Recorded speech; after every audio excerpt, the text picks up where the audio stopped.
आज हम आखिरी टॉपिक डिस्कस करेंगे वेव चैप्टर का, जो डॉपलर इफेक्ट है।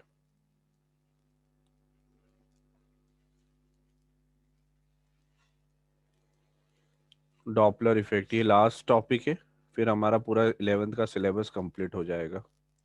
वैसे इस साल के लिए सीबीएसई ने डॉपलर इफेक्ट को हटा दिया है, तो इस साल के लिए आपको इसमें से क्वेश्चन नहीं पूछे जाएंगे, लेकिन अगले साल जेई के हिसाब से आपको डॉपलर इफेक्ट पता होना चाहिए।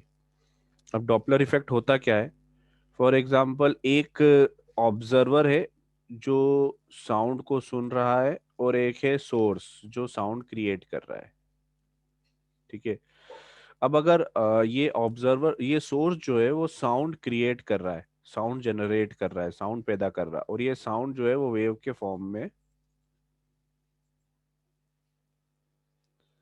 इस तक जा रहा है, ये वेव के फॉर्म में साउंड जा रहा है।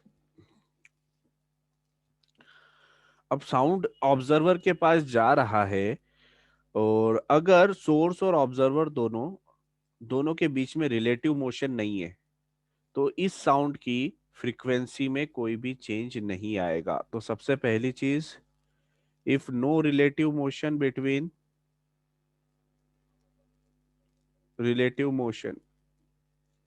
Between source and observer,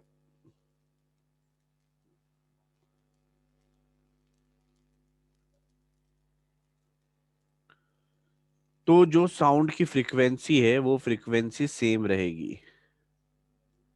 frequency of sound will remain same.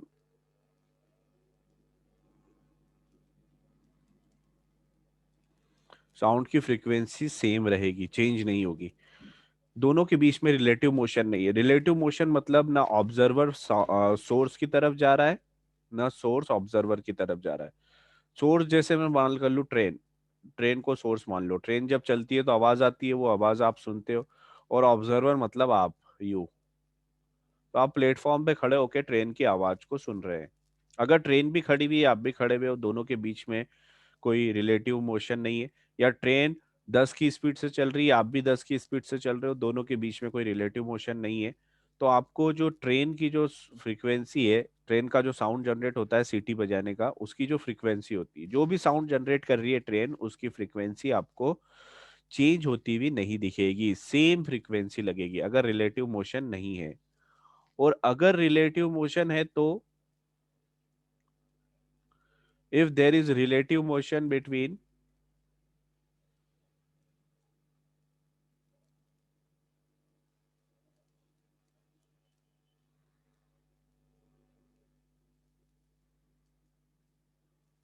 Between source and observer,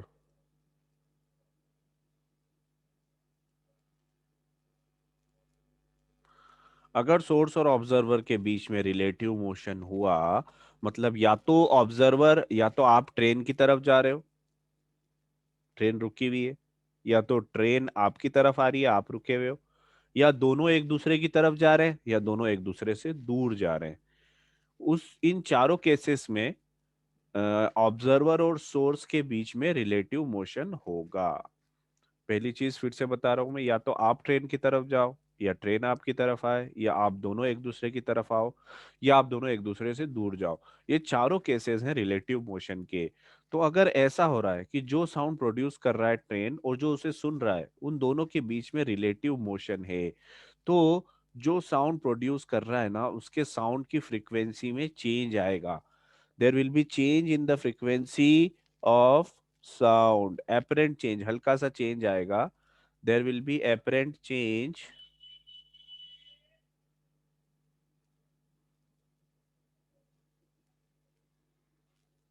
in frequency of sound.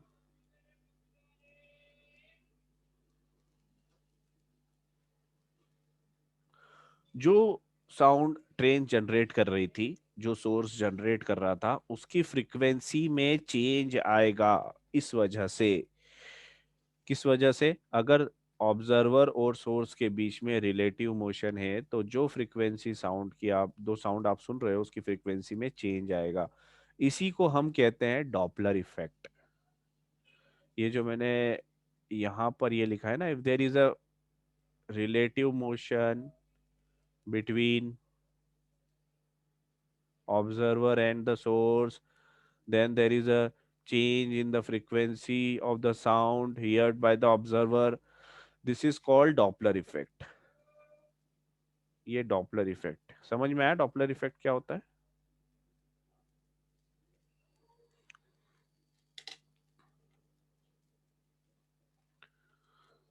Doppler effect क्या होता है? समझ में आया? यस सर, आ गया।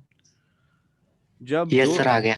जो चीज साउंड प्रोड्यूस कर रही है और एक एक उसको साउंड को उस साउंड को एक सुनने वाला होता है, उन दोनों के बीच में अगर रिलेटिव मोशन है, रिलेटिव मोशन है मतलब दोनों या तो एक दूसरे की तरफ जा रहे हैं, या एक जा रहा है या दूसरा जा रहा है, या दोनों एक दूसरे से दूर जा रहे हैं।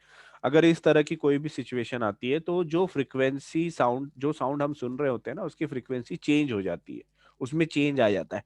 चेंज मतलब बढ़ भी सकती है, घट भी सकती है। ठीक है, अब हमें देखना है कि कब बढ़ेगी कब घटेगी। चेंज मतलब बढ़ने और घटने, इंक्रीज और डिक्रीज दोनों को हम चेंज कहते हैं। ठीक है, अब कब चेंज कैसा होगा, क्या होगा, कब बढ़ेगा कब घटेगा, वो हमारा अगला चीज है समझने की। तो पहली ती चीज हमने समझ ली कि डॉपलर इफेक्ट होता क्या है। अब अब हम फ्रीक्वेंसी, एक चीज पता चल गई कि फ्रीक्वेंसी जो चेंज होती है उसको हम डॉपलर इफेक्ट कहते हैं। तो फ्रीक्वेंसी चेंज कितनी हुई, नई फ्रीक्वेंसी क्या होगी, इसके बारे में हमको बात करना है। तो इसमें हम चार केसेस पढ़ेंगे डॉपलर इफेक्ट में।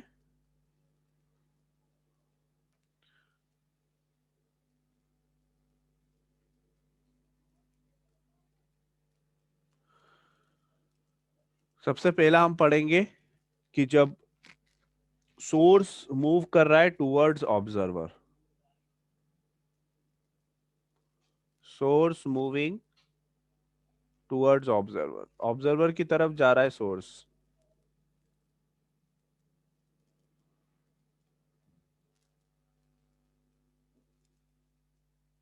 फिर इसका ही opposite, source moving away from observer, second हो जाएगा इसका अपोजिट,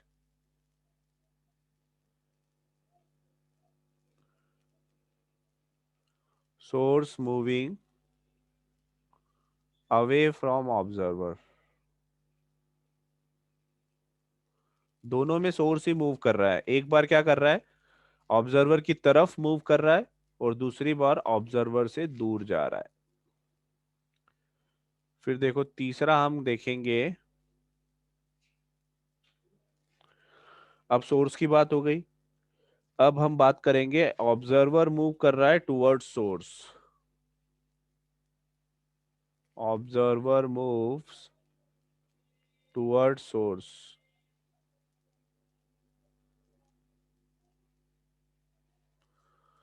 ठीक है, सोर्स की तरफ ऑब्जर्वर मूव कर रहा है, और इसका अपोजिट क्या हो जाएगा, observer moves away from source.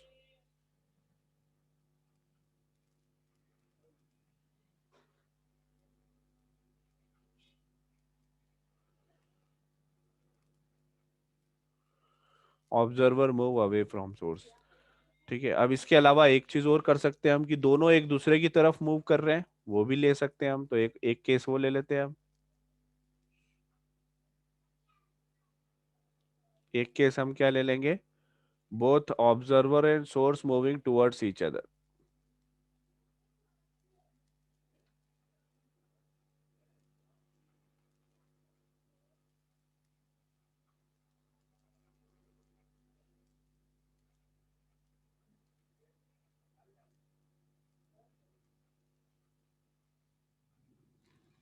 है ना, both observer and move, observer and source moves towards each other. और इसके बाद इसका opposite, both observer and source moves away from each other, वो भी हो जाएगा एक।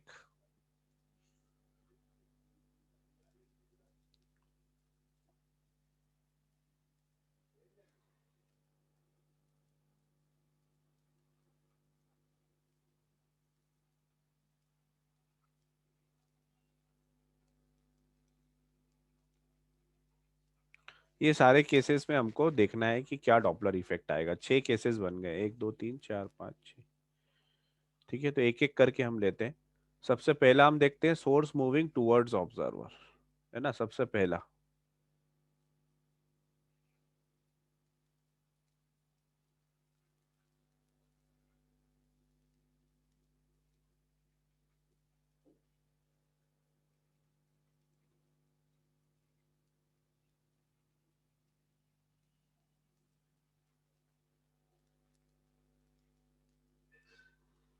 इसको समझने से पहले हम फ्रीक्वेंसी को समझ लेते हैं कि फ्रीक्वेंसी क्या होती है।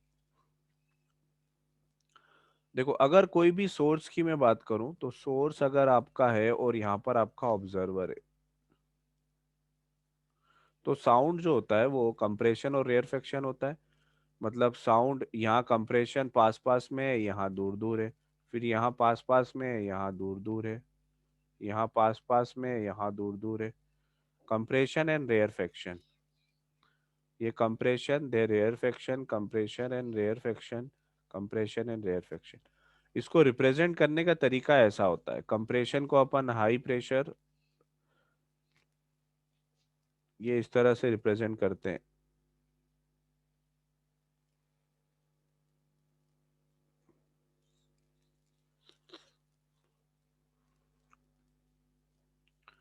ये जो हाईएस्ट डेंसिटी होती है ना, इसको हम कहते हैं कंप्रेशन।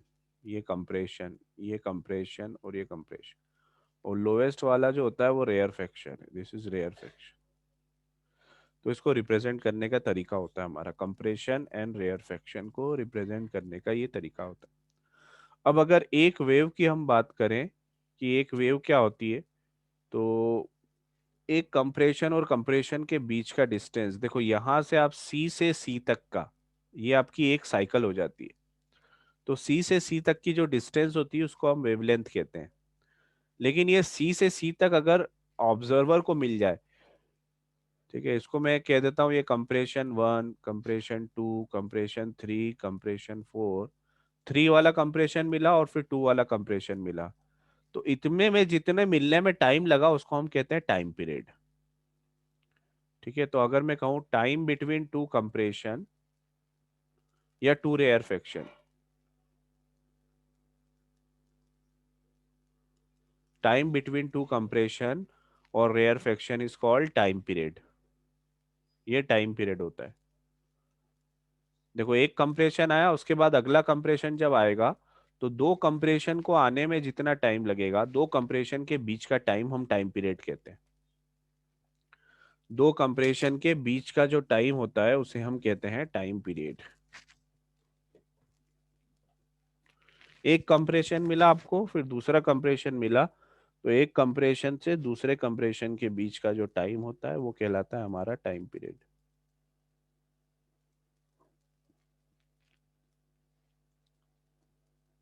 और यहाँ पर सोर्स आपका ऑब्जर्वर जो है वो एक कंप्रेशन को रिसीव करा उसने, फिर दूसरे कंप्रेशन को रिसीव करा, तो दोनों के बीच में जो टाइम लगा वो टाइम पीरियड है। और टाइम पीरियड का उल्टा उल्टा होता है फ्रीक्वेंसी। तो जो आपकी फ्रीक्वेंसी होती है ना, वो वन अपॉन टाइम पीरियड होती है। मतलब अपन यहाँ पर सबसे पहले टाइम पीरियड निकालेंगे और टाइम पीरियड को उल्टा कर देंगे तो हमारे पास फ्रीक्वेंसी मिल जाएगी। ये हम काम करने वाले हैं। इसमें किसी को कोई डाउट? No sir. अब यहाँ पर सोर्स और ऑब्जर्वर, देखो ये आपका सोर्स है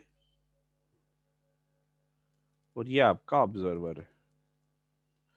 अब सोर्स से वेव जाएगी आपकी, ऐसी सोर्स से वेव जा रही, ये वेव आपकी जा रही सोर्स से ऑब्जर्वर की तरफ।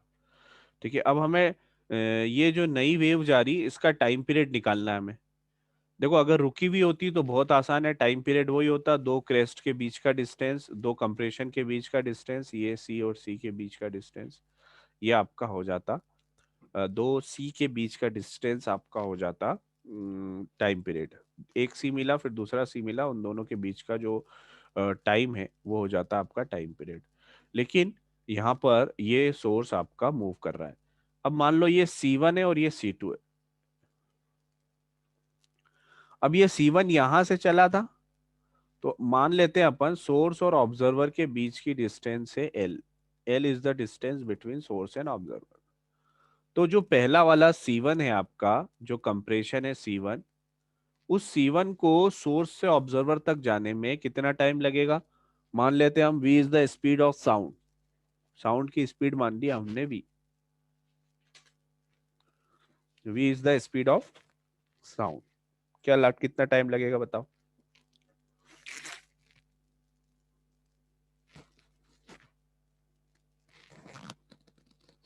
Sir distance into speed.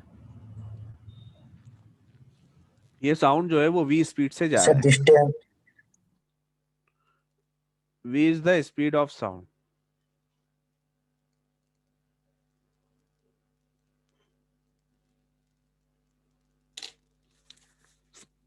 दो मिनट, कनेक्शन टूटेगा, मोबाइल से कनेक्टेड है।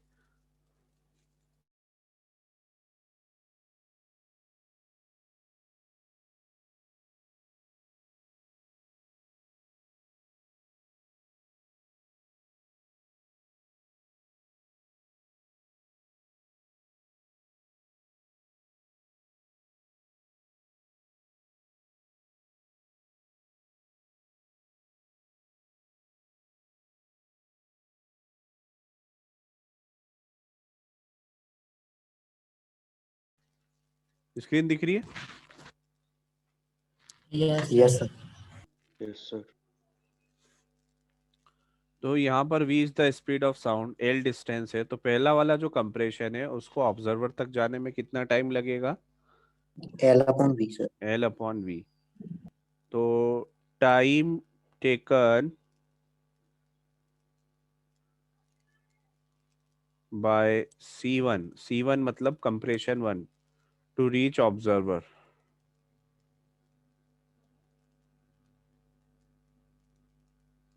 टोटल डिस्टेंस l कवर करेगा वो v1 v स्पीड से, तो l अपॉन v, ये उसको टाइम लगेगा। तो इसको हम कह देते हैं दिस टाइम इज t1, इस टाइम का नाम दे दिया हमने t1। ठीक है, अब दूसरा C2, C1 के पीछे कौन है? C2, C2 को आने में कितना टाइम लगेगा? तो अब C2, C1 और C2 के बीच में टाइम होता है T, कैपिटल T, तो कैपिटल T तो लगना ही लगना है। तो C1 और C2 के बीच में कैपिटल T टाइम है, मतलब कैपिटल T टाइम बाद C2 आएगा, तो कैपिटल T टाइम बाद C2 आएगा। और इस कैपिटल T टाइम में सोर्स भी तो कुछ ना कुछ डिस्टेंस चल जाएगा, क्योंकि सोर्स रुका हुआ नहीं है, सोर्स चल रहा है। तो सोर्स की वेलोसिटी है vs। ठीक है, तो कैपिटल टी टाइम में, in time capital T, source moves distance कितनी डिस्टेंस ट्रेवल करेगा अगर vs उसकी स्पीड है तो?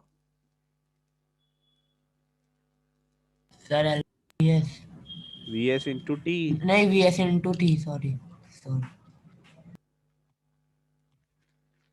तो अब देखो ये सोर्स, क्योंकि दूसरा जो C2 है वो कैपिटल टी टाइम के बाद आएगा, वो मैंने पहले ही आपको बता दिया कि उनके बीच में टाइम पीरियड होता है टी। उतनी देर में ये सोर्स आपका उठ के यहां से यहां आ गया, सोर्स आपका यहां पर आ गया, ये यहां नई position.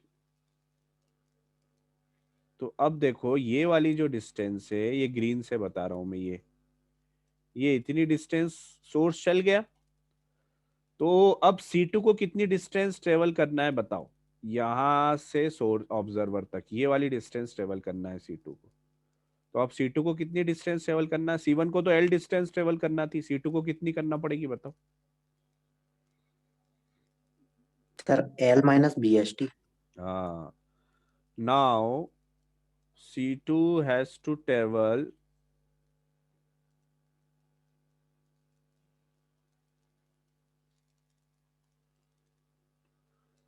a distance L minus vs into T, ये डिस्टेंस ट्रेवल करना पड़ेगी। ठीक है, तो अब C1 मिला T1 टाइम के बाद, तो C2 कितने टाइम के बाद मिलेगा ऑब्जर्वर को? Therefore observer will receive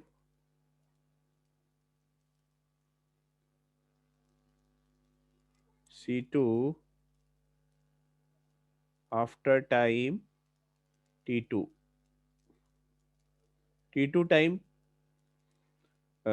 observer observer को T2 टाइम के बाद C2 मिलता है, तो ये T2 टाइम कितना हो जाएगा, ये T2 टाइम हो जाएगा कैपिटल T, एक तो कैपिटल T में तो C2 आता ही है, कैपिटल T प्लस अब इतनी डिस्टेंस ट्रेवल करना है L minus V S T upon V, तो हम बोलेंगे कैपिटल टी, इतना टाइम तो लगता ही है C1 के बाद C2 को आने में, कैपिटल टी तो टाइम लगेगा ही, लेकिन कैपिटल टी के बाद में फायदा ये हुआ कि अब डिस्टेंस कम हो गई, तो अब डिस्टेंस भी ट्रेवल करना है।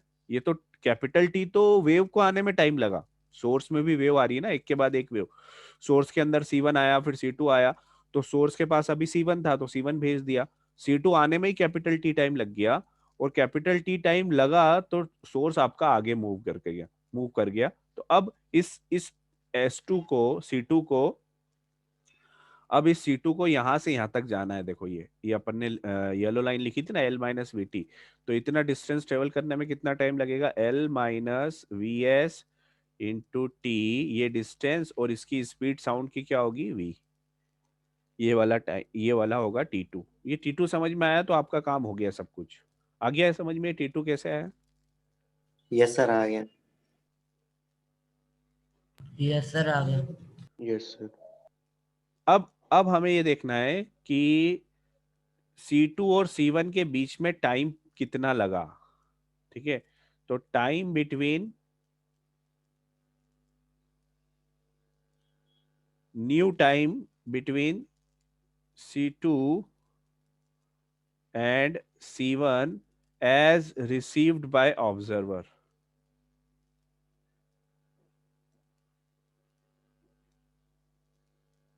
देखो अब नया टाइम पीरियड आ जाएगा, इसको अपन बोलेंगे T डैश। टाइम होता क्या है, C2 के बाद C1 रिसीव करने में जितना टाइम लगा वो टाइम पीरियड होता है।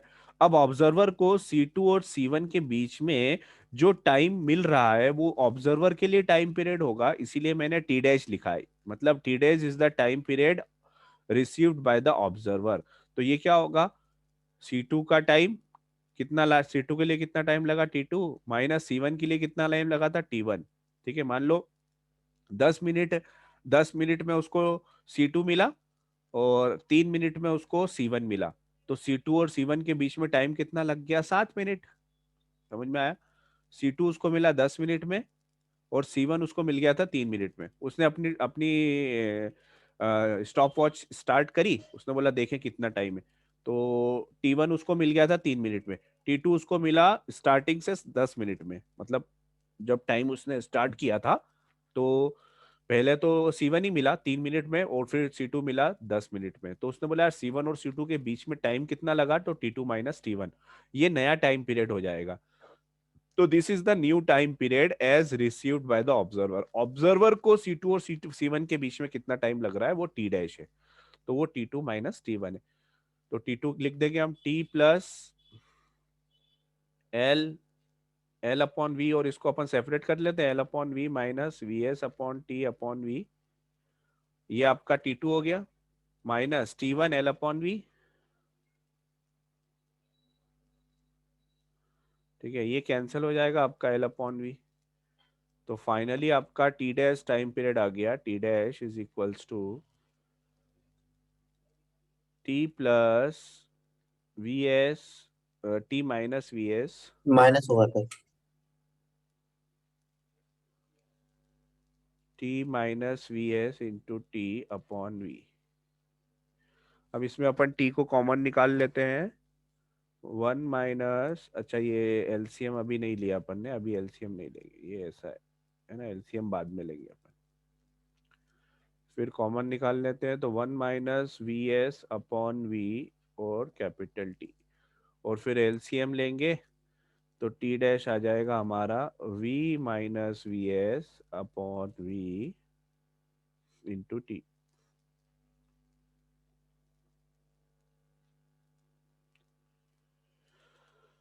ये आपका नया टाइम पीरियड आ गया, ये new time period as received by the observer. तो इसी का उल्टा कर दोगे तो नई फ्रीक्वेंसी आ जाएगी, ये क्या आ गया आपका न्यू टाइम पीरियड।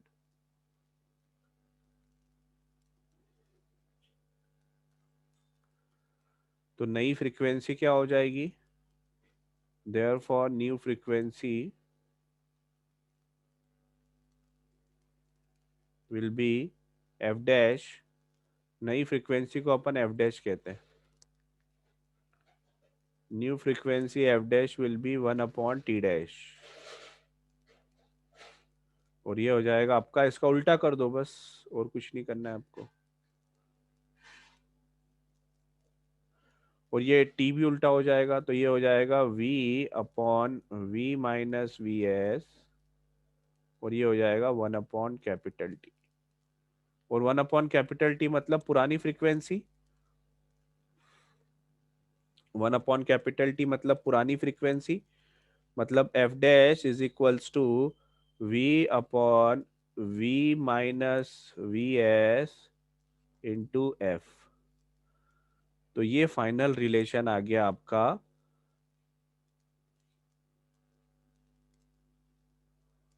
ये है आपकी न्यू फ्रीक्वेंसी,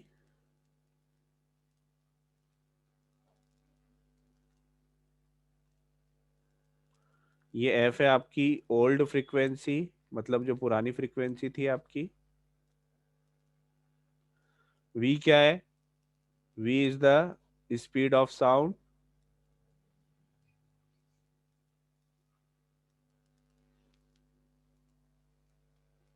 और vs क्या है?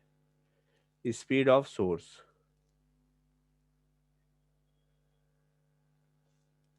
यहां तक आया समझ में सभी को?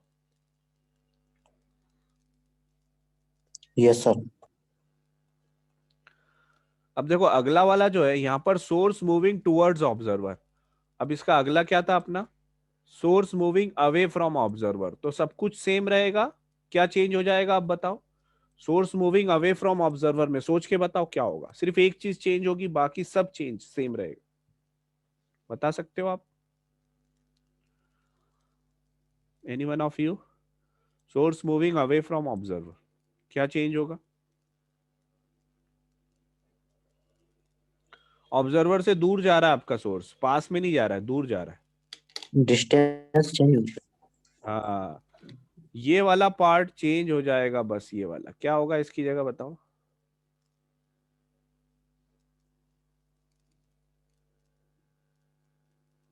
L plus V S. Sir हाँ, L plus V S into T हो जाएगा। ठीक है, तो सेकेंड वाला भी मैं इसी में लिखता हूं।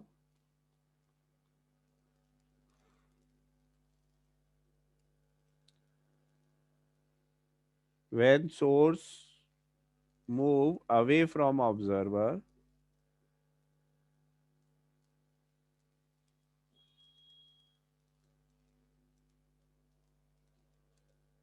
then डिस्टेंस जो हो जाएगी आपकी वो L plus V S into T हो जाएगी।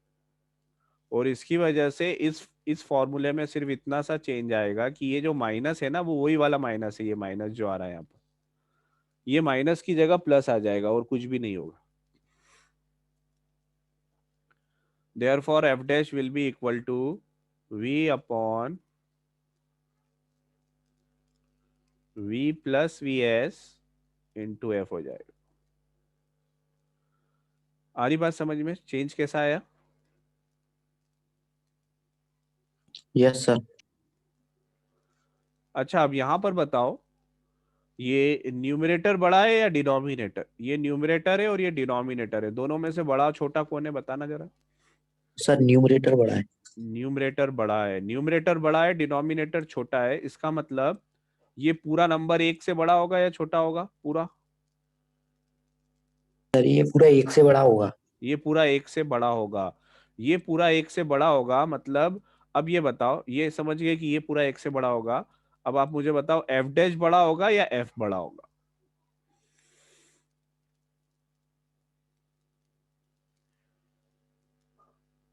सर एफ डैश बड़ा होगा।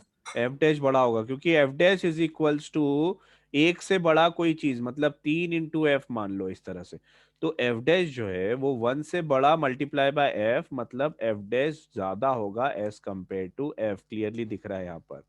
तो यहाँ पर हम बोलेंगे कि यहाँ हमें क्लियरली दिख रहा है कि F dash is greater than F. ठीक है, अब यहाँ पर बताओ नीचे न्यूमरेटर बड़ा है या डिनोमिनेटर बड़ा है? डिनोमिनेटर बड़ा है सर।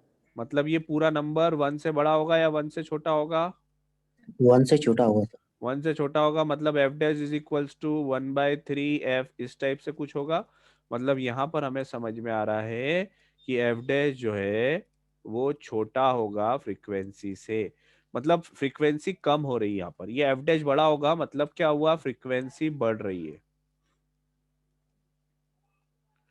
एफ डैश बड़ा मतलब नई फ्रीक्वेंसी ज्यादा है, मतलब यहाँ पर चेंज क्या हुआ, frequency is increasing, frequency is increasing, increase हो रही है। यही तो डॉपलर इफेक्ट है, फ्रीक्वेंसी में इंक्रीज हुआ। और यहां पर हम बोलेंगे frequency is decreasing, frequency decrease हो रही है।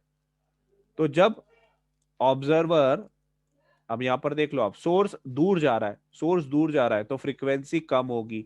ऊपर वाले में सोर्स पास में आ रहा था तो फ्रीक्वेंसी बढ़ेगी। अब समझ में आ गया कि जब सोर्स ऑब्जर्वर के पास में जाएगा तो फ्रीक्वेंसी बढ़ेगी, और जब सोर्स ऑब्जर्वर से दूर जाएगा तो फ्रीक्वेंसी कम होगी। आपको ट्रेन की आवाज याद है, कुछ ऐसी होती है, पहले तो धीरे आएगी जी, और फिर एकदम से तेजी से बढ़ेगी आवाज। तो आपकी आवाज ट्रेन की जो है, सिटी ट्रेन की आवाज, सिटी सिटी की आवाज ध्यान में, ट्रेन जब पास में आती है तो सिटी की आवाज आती है ट्रेन की, वो एकदम तीखी आवाज हो जाती है। जैसे ट्रेन पास में आने लगती है ना तो उसकी आवाज बहुत ज्यादा तीखी हो जाती है, मतलब उसकी फ्रीक्वेंसी बढ़ जाती है। तो जब ट्रेन आपके पास में तेजी से आती है ना, ट्रेन आपके पास आ रही है तो उसकी फ्रीक्वेंसी बढ़ जाती है, मतलब तीखी आवाज हो जाती है बिल्कुल। और जब ट्रेन आपसे दूर जाती है तो आवाज तीखी नहीं होती, मोटी आवाज हो जाती है, मतलब फ्रीक्वेंसी कम हो जाती है। Is that clear? Yes sir. ये दोनों मैंने कर दिए, अब अगले दो कर रहा हूँ, फिर आगे के दो जो रहेंगे वो आप इन दोनों को कंबाइन करके आपके लिए वो होमवर्क रहेगा। ये हमने सोर्स का देख लिया, अब ऑब्जर्वर का देखते हैं। देखो ऑब्जर्वर का और आसान है। ये दो हो गए हमारे, अब तीसरा हमें देखना है, when the observer is moving, observer moves towards the source.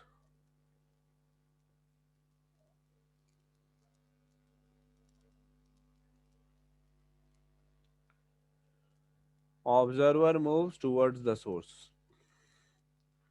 अब ये आपका सोर्स है और ये आपका ऑब्जर्वर है। अब क्या हो रहा है, ऑब्जर्वर मूव कर रहा है सोर्स की तरफ। ये जो ऑब्जर्वर है ना, ये सोर्स की तरफ मूव कर रहा है with V O. V O is the speed of observer, है ना, V O is speed of observer.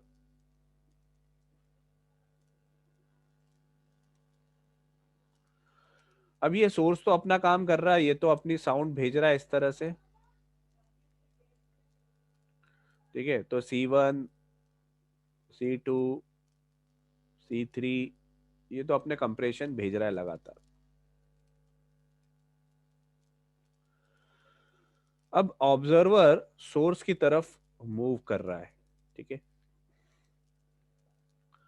तो C1 से C2 का जो टाइम होगा that will B time period. देखो अब ऑब्जर्वर को C1 से C2 तक के बीच डिस्टेंस ट्रेवल करना है। ऑब्जर्वर को पहले मिलेगा C1 और फिर मिलेगा C2। ये C1 और C2 यहाँ पर आ जाएगा ऑब्जर्वर के पास में। मान लो यहाँ पर आ गया आपका C1, धीरे धीरे करके ऑब्जर्वर भी पास में जा रहा है, तो यहाँ पर ऑब्जर्वर को मिला C1 और अब C2। ठीक है, तो ऑब्जर्वर को C1 मिल गया, मान लो 2:05 पे C1 मिल गया। अब C2, C2 कितनी देर में मिलेगा? अब C1 और C2 के बीच की डिस्टेंस क्या होती है बताओ, वेवलेंथ। मैंने बताया था C1 और C2 के बीच की डिस्टेंस को हम क्या कहते हैं, वेवलेंथ। ठीक है, और वेव में हमेशा आप एक फॉर्मूला याद करना, वेव की जो स्पीड होती है वो बराबर होती है वेवलेंथ के इनटू फ्रीक्वेंसी के।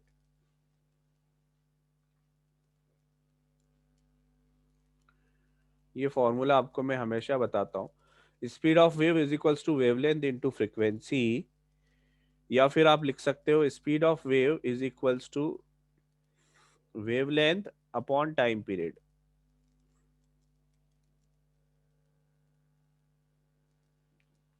ये आप लिख सकते हो। तो वेव की स्पीड v है, v is the speed of wave,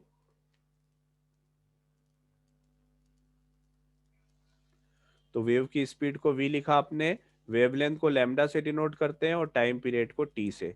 इसका मतलब लैम्डा इज इक्वल्स टू क्या हो जाएगा, v इंटू टी। ठीक है, अब ये लैम्डा डिस्टेंस ऑब्जर्वर को ट्रेवल करना है, तो वेव किस डायरेक्शन में जा रही है, वेव इस डायरेक्शन में जा रही है v स्पीड से, और ऑब्जर्वर किस स्पीड से आ रहा है, v नॉट स्पीड से। मतलब अब रिलेटिव स्पीड कितनी होगी जो ये लैम्डा डिस्टेंस कवर करेगा, लैम्डा डिस्टेंस कितनी स्पीड से कवर होगा। देखो आपको कोई sir v distance, plus v two naught v हाँ, observer. v plus V naught, आपको दो डिस्टेंस a और b, ये डिस्टेंस है, ये डिस्टेंस है मान लो 200 मीटर, ये 200 मीटर की डिस्टेंस है। अब ये 200 मीटर की डिस्टेंस, ये जा रहा है 20 की स्पीड से इधर और ये जा रहा है 10 की स्पीड से इधर, तो रिलेटिव स्पीड जो हो जाएगी वो 30 हो जाएगी। तो ये लैम्डा जो डिस्टेंस है, ये lambda distance will be covered in by speed of v plus V naught. तो रिलेटिव स्पीड क्या हो गई, मैं बोलूंगा रिलेटिव स्पीड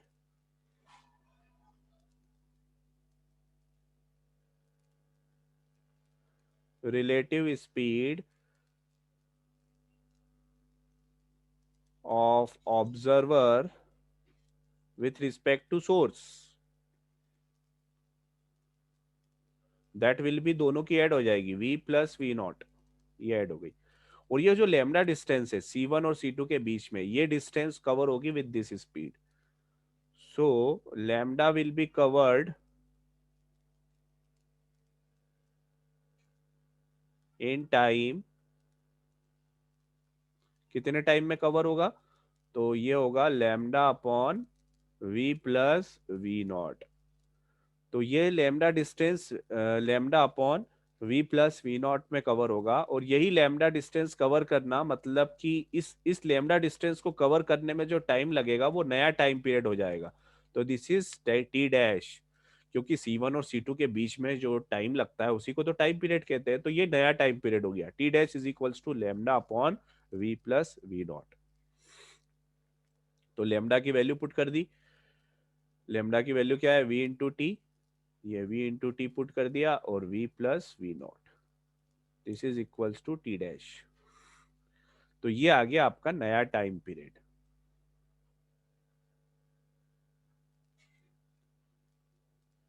कोई डाउट, क्योंकि ये इंपॉर्टेंट, समझ में आया ये कैसे आया। यस सर आइए। Yes sir. यस सर आ गया। ये नया टाइम पीरियड आया। अब नया टाइम पीरियड, नई फ्रीक्वेंसी चाहिए तो क्या कर दो, उल्टा कर दो, therefore 1 upon T dash is equals to v plus V naught upon v और 1 अपॉन टाइम पीरियड। तो ये 1 अपॉन टी पुरानी फ्रीक्वेंसी, 1 अपॉन टी डैश नई फ्रीक्वेंसी, तो F dash is equals to v plus V naught upon v, और 1 upon T की जगह आ जाएगी फ्रीक्वेंसी। ये आपकी नई फ्रीक्वेंसी आ गई।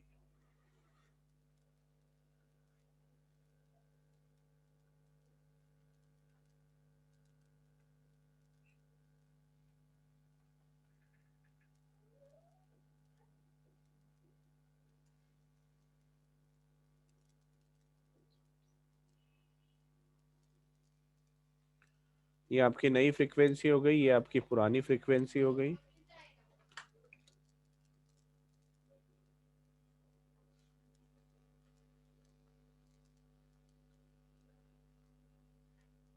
और v और v नॉट क्या है वो तो मैंने बता ही दिया था आपको, v is the speed of sound and v not is the speed of observer.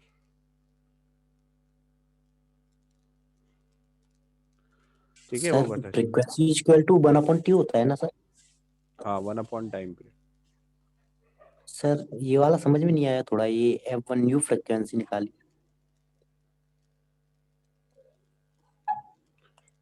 One upon T dash मतलब one, one upon time period मतलब फ्रीक्वेंसी, तो वन अपॉन टी डैश मतलब एफ डैश, और ये वन अपॉन टी मतलब F, पुरानी frequency, ये पुराना टाइम पीरियड था। कहाँ से समझ में नहीं आया? सर आपने ये 1/t dash equal to v plus V naught upon V into 1/t। गलती हुई ना मेरे से। नहीं नहीं, सही तो है।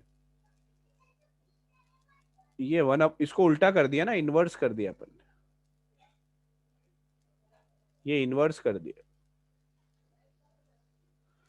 वन अपॉन टी डैश और ये v प्लस वी नॉट, तो वी नॉट ऊपर चला गया, v प्लस वी नॉट, और v नीचे आ गया और t नीचे आ गया, इनवर्स कर दिया ना। तो ये v यस सर आ प्लस गया। वी नॉट और ये v, और वन अपॉन टी फ्रीक्वेंसी हो जाए।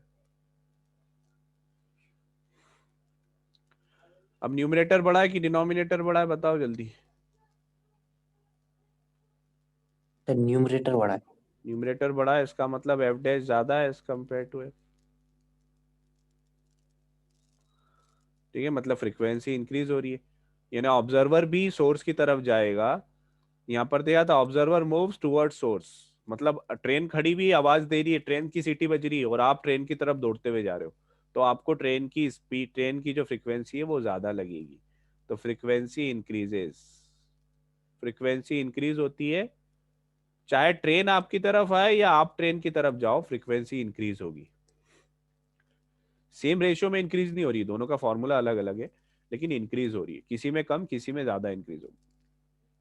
अब चलो इसका अपोजिट बता दो फटाफट। When observer move away from source, क्या चीज चेंज होगी बताओ?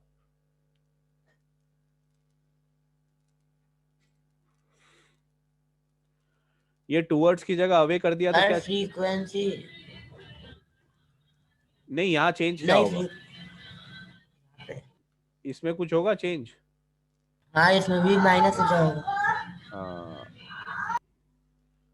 आपका ऑब्जर्वर अगर दूर जा रहा है तो v माइनस वीओ हो जाएगा ना।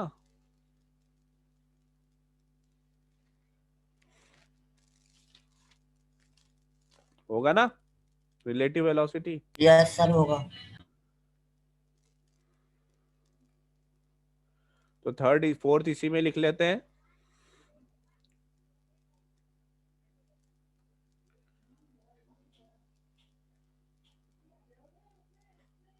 when observer moves away from source, ये अगर हुआ तो रिलेटिव वेलोसिटी क्या हो जाएगी? रिलेटिव वेलोसिटी हो जाएगी आपकी v माइनस वी ओ, ये हो जाएगी। और फ्रीक्वेंसी का फॉर्मूला क्या हो जाएगा? देयर फॉर फ्रीक्वेंसी हो जाएगी v minus V O upon v into F.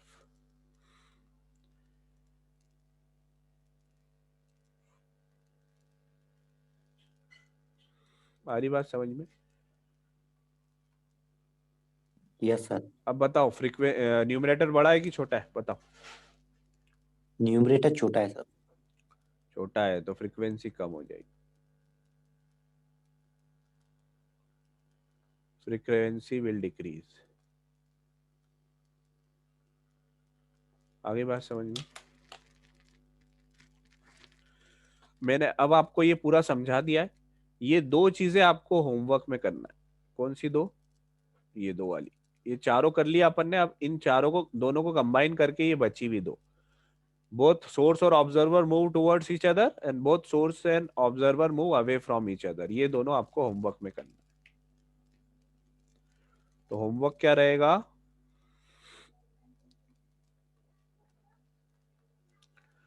पांचवा वाला, when both moves towards each other, दोनों को कंबाइन करना है और कुछ नहीं करना है, सब आता है आपको। और सिक्स्थ वाला case, when both moves away from each other. ठीक है, ये दो आपको होमवर्क में करना है। क्लियर? Yes sir.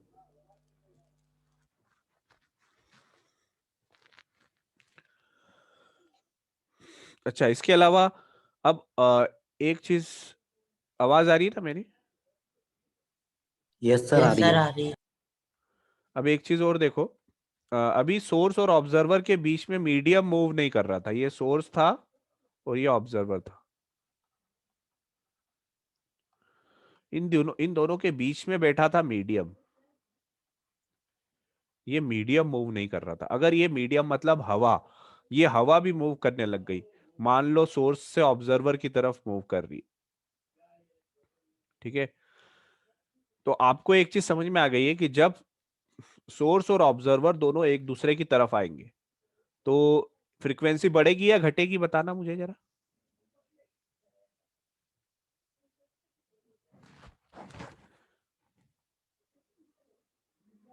बताओ, तब दोनों अगर फ्रिक्वेंसी बढ़ेगी। बढ़ेगी। सर बढ़ेगी। बढ़ेगी। वैन या तो सोर्स ऑब्जर्वर की तरफ जाए तो भी बढ़ेगी, ऑब्जर्वर सोर्स की तरफ आ रहा है तो भी बढ़ेगी, या दोनों एक दूसरे के पास आए तो भी बढ़ेगी, ठीक है। तो अगर मीडियम मीडियम सोर्स और ऑब्जर्वर की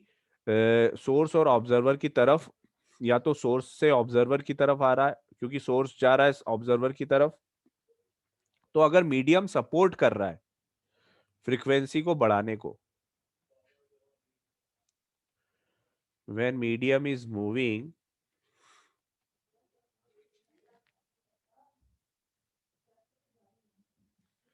in the direction of sound,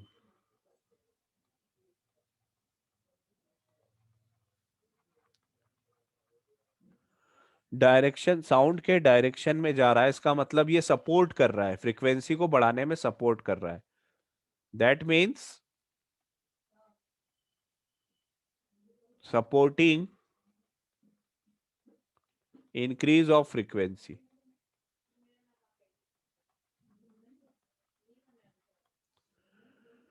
तो जो नई फ्रीक्वेंसी होगी उसमें आप क्या करोगे, जो मीडियम की अगर आप देखो, आपका डायरेक्शन ऑफ साउंड में जा रहा है तो आप मीडियम की स्पीड को ऊपर भी ऐड कर दोगे और नीचे भी आप मीडियम की स्पीड को ऐड कर दोगे, अगर डायरेक्शन ऑफ साउंड में जा रहा है। और अगर अपोजिट डायरेक्शन में जा रहा है,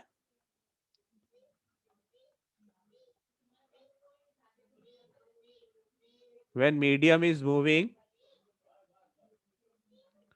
in the opposite direction of sound,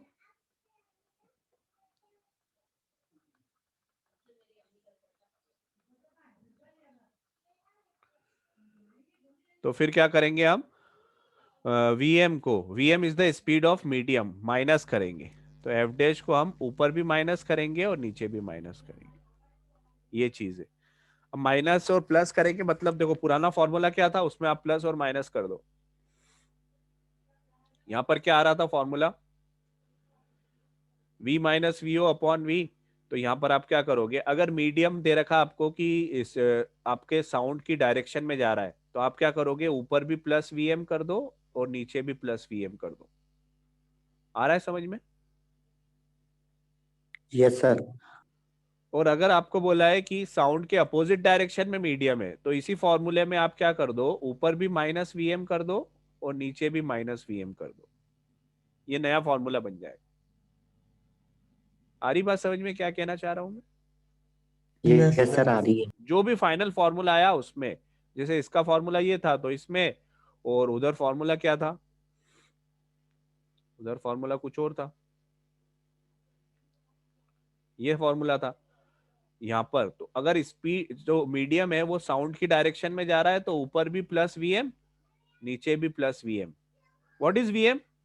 VM क्या है?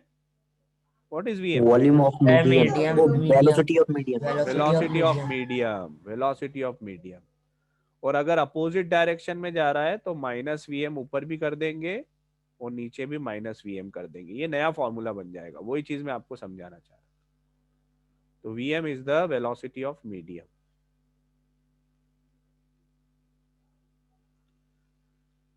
Vm is velocity of medium।